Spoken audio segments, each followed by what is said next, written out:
আসসালামু আলাইকুম। সারা বাংলাদেশে টাইফয়েড টিকার কর্মসূচি চলছে। কারা কারা দিতে পারবেন এবং কিভাবে আপনি রেজিস্ট্রেশন করবেন ফ্রিতে নিজের ঘরে বসে, সেটা এই ভিডিওতে আপনাদের জানিয়ে দেব। আপনার বাচ্চার বয়স যদি 15 মাসের বেশি হয় এবং 15 বছরের কম হয়, তাহলে আপনি এই টিকা করতে দিতে পারবেন আপনার বাচ্চাকে। এবং আপনার একটা জন্ম নিবন্ধন সনদ লাগবে, এটা হচ্ছে একটা ইম্পর্টেন্ট বিষয়। তারপর আসুন দেখা যাক কিভাবে রেজিস্ট্রেশনটা করতে হয়। রেজিস্ট্রেশন করে আপনার রেজিস্ট্রেশনের লিঙ্কটা আমি ডিসক্রিপশনে দিয়ে দিব। লিঙ্কে ঢুকে এই যে ইন্টারফেসটা আসার পরে এই যে টাইফয়েডটা সিলেক্ট করাই থাকবে, তারপরে দেখে নেবেন টাইফয়েড সিলেক্ট করা আছে কিনা। তারপরে নিবন্ধনে ক্লিক করবেন। নিবন্ধনে ক্লিক করার পরে জন্ম তারিখটা দিয়ে দিবেন। এটা হচ্ছে আপনাদের জন্মদিন নিবন্ধনে যেই জন্ম তারিখটা আছে সেটাই দিবেন, একদম হুবহু ওই ধরনের দিয়ে দিবেন। প্রথমে হচ্ছে তারিখ, তারপর হচ্ছে মাস, তারপর হচ্ছে সাল, তারপর হচ্ছে 17 ডিজিটের যেই জন্ম নিবন্ধন নাম্বারটা আছে, আপনি ওইটা দেখে সুন্দরভাবে সঠিকভাবে ওইটা লিখে দিবেন। লিখে দেওয়ার পর আপনি লিঙ্গ যাচাই করতে হবে। যেই জিনিসটার সাথে লেখাটার সাথে লাল মার্ক দেওয়া আছে সেটা অবশ্যই কিন্তু আপনি সিলেক্ট করবে। এই জায়গায় কোনো কিছুই আপনার করতে হবে না। এই যে বাদ দেওয়ার কিছু নাই। এই যে এই ইডাই উপরে যা লেখা আছে, এই ক্যাপচার কোডটা নিচে লিখতে হবে। এইটা কিন্তু খুবই ইম্পর্টেন্ট এবং খুব সুন্দরভাবে, যেটা বড় হাতের আছে বড় হাতের দিবেন, যেটা ছোট হাতের আছে সেটা ছোট হাতের দেওয়ার চেষ্টা করবেন, যেন কোনোভাবেই ভুল না হয়। একদম সঠিকভাবে এটা করার পরে যদি আপনি কোনোটা বুঝতে ভুল হয়, এবার আবার জেনারেট করুন। এই যে লেখা আছে ডাইন পাশে, ওইটা দেখে আবার জেনারেট করবেন, তাহলে কিন্তু হয়ে যাবে। এটা দেওয়ার পরে নেক্সট যেই পেজটা আসবে, নেক্সট পেজে গেলে আপনারা দেখতে পারবেন যে আপনাদের বাচ্চার নাম এবং বাবা মার নামটা সরাসরি চলে আসছে। আপনার যে কাজটা করতে হবে, আপনার মোবাইল নাম্বারটা, যেই মোবাইল নাম্বারটা আপনার কাছে আছে সেই মোবাইল নাম্বারটা দিবেন। কারণ হচ্ছে এই মোবাইল নাম্বারে কিন্তু একটা কোড যাবে, এই কোডটা কিন্তু না দিলে আপনার নিবন্ধন হবে না। তার মোবাইল নাম্বারটা দেওয়ার পরে আপনি চাইলে ইমেল দিতেও পারেন, নাও দিতে পারেন। নিচে পাসপোর্ট নাম্বার আছে, দিতেও পারেন, নাও দিতে পারেন, কারণ এটি হচ্ছে ম্যান্ডেটরি না। আমি আগে বলছিলাম যে লাল কালো লেখার সাথে যে লাল লেখাটা আছে ওইটা যেটা আছে সেটা দিতেই হবে। জেলা বিভাগ দিবেন, যে বিভাগে আছেন। জেলার জায়গায় জেলা বা সিটি কর্পোরেশন, আপনি যদি সিটি কর্পোরেশন এরিয়ায় থাকেন তাহলে সিটি কর্পোরেশন দিবেন, না হলে যদি সিটি কর্পোরেশন না থাকেন তাহলে জেলা দিবেন। তারপর একে একে থানা, উপজেলা এইভাবে দিয়ে ওয়ার্ড সিলেক্ট করবেন।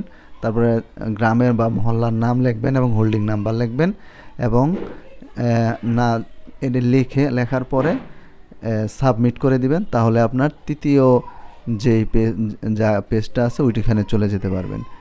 এখানে সাবমিট করেন। এখন যেই জায়গাটায় আসছে এটা হচ্ছে ওটিপি, একটা কোড যাবে। আমি একটু আগে বলছিলাম যে মোবাইল নাম্বারটা খুবই ইম্পর্টেন্ট। ওই মোবাইল নাম্বারে একটা ওটিপি নাম্বার যাবে। ওই ওটিপি নাম্বারেই হচ্ছে আপনার ওটিপি নাম্বারটা অনেকের কিন্তু লেট হয়ে যায় বা দেওয়ার পরে দেখা যায় যে ভুল আসছে। আমারও এরকম লেখা আসছে যে ওটিপি নাম্বার সঠিক নয়। পরে আমি আবার ট্রাই করছি, এইভাবে ট্রাই করার পরে দেখতে পারলাম যে না, ওনারা বলতেছে অলরেডি নিবন্ধন হয়ে গেছে। ওটিপি নাম্বারটা আসতে আমার কয়েকবার সময় লাগছে। কয়েকবার চেষ্টা করার পরে ওটিপিটা পেয়ে যাবেন। যদি ওই সময় না পান একটু ভিন্ন সময় চেষ্টা করবেন, আশা করি এসে পড়বে ওটিপিটা। এটা আমি ওই যে আবার সেকেন্ড টাইম চেষ্টা করার পরে আমাকে দেখাইলো যে আপনার অলরেডি ইতিমধ্যে হয়ে গেছে। তাহলে আমি এখন আমার লাগবে হচ্ছে টিকা কার্ডের জন্য আমার লগ ইন করতে হবে। আমার এখানে আছে, আপনি কি লগ ইন করতে চান? আমি হাত দিচ্ছি। যদি এটা না আসে আপনি সরাসরি ঢুকে ওই যে উপরে দেখতে পারতেছেন লগ ইন, অথবা নিবন্ধনের পাশেই কিন্তু ছিল, নিচেই ছিল যে লগ ইন। এই দুইটা জায়গা থেকে আপনি লগ ইন করতে পারবেন। লগ ইন করা একদমই সহজ। ওইখানে আপনার মনে করেন জন্ম তারিখ, জন্ম নিবন্ধন এবং সাথে নিচে মোবাইল নাম্বারতে আপনি রেজিস্ট্রেশন করেছেন সেই মোবাইল নাম্বারটাই হচ্ছে আপনার ইম্পর্টেন্ট। ওইটা দিয়ে আপনি ক্যাপস লকটা ফিল আপ করে দিলেই আপনার চলে আসবে আপনার একটা আসবে যে আপনি কোন টাইফয়েডের দিতে চান নাকি কিসের, ওইটা সিলেক্ট করবেন। এটা সিলেক্ট করার পরে এই যে টাইফয়েড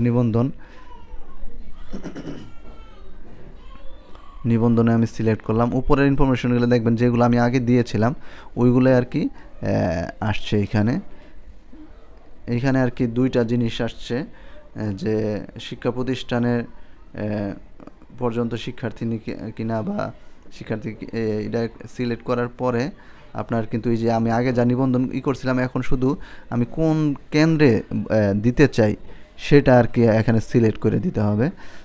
আপনার দেওয়ার চেষ্টা করবেন আপনার বাড়ির আশেপাশে যেই কেন্দ্রটা আছে আপনার গ্রামের পাশে অথবা ইউনিয়ন পরিষদে এরকম লেখা থাকবে। যেহেতু আমরা সিটি কর্পোরেশনের আশেপাশে যেটাতে আছে আমার গ্রামে আমি সেটাকে সিলেক্ট করে দিচ্ছি। সিলেক্ট করে দিলে ওইভাবেই আর কি চলে আসবে আপনার, মানে অনেক অপশন থাকে, আপনার যেইখানে খুশি আপনার সুবিধা মতে ওইখানে দিবেন। সাবমিট করার সাথে সাথেই দেখেন একটু সময় নেবে। এই যে টিকা কার্ড এসে গেছে, এখান থেকে আমি যে সিলেক্ট করছি বাম পাশে এই দেখেন সবুজ যে এইটা, হ্যাঁ এখানে সিলেক্ট করলে আমার টিকা কার্ডটি ডাউনলোড হচ্ছে। ওই যে উপরে দেখেন, হ্যাঁ এখানে আমার টিকা কার্ডটি ডাউনলোড হচ্ছে।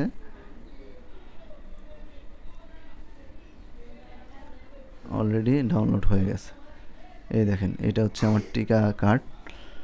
এই কার্ডটি দিয়ে নিয়ে গেলে আপনার সব কিছু এখানে ডিটেলস লেখা আছে, এটা নিয়ে গেলেই আপনাকে টিকা দিয়ে দিবে। আশা করি কোনো সমস্যা হবে না। যদি এছাড়াও বুঝতে কোনো সমস্যা হয়ে থাকে আমাকে কমেন্টে জানাবেন, আমি আপনাদের চেষ্টা করব সহযোগিতা করার, কিভাবে করতে হয় না করতে হয়। ধন্যবাদ সবাইকে ভিডিওটি দেখার জন্য।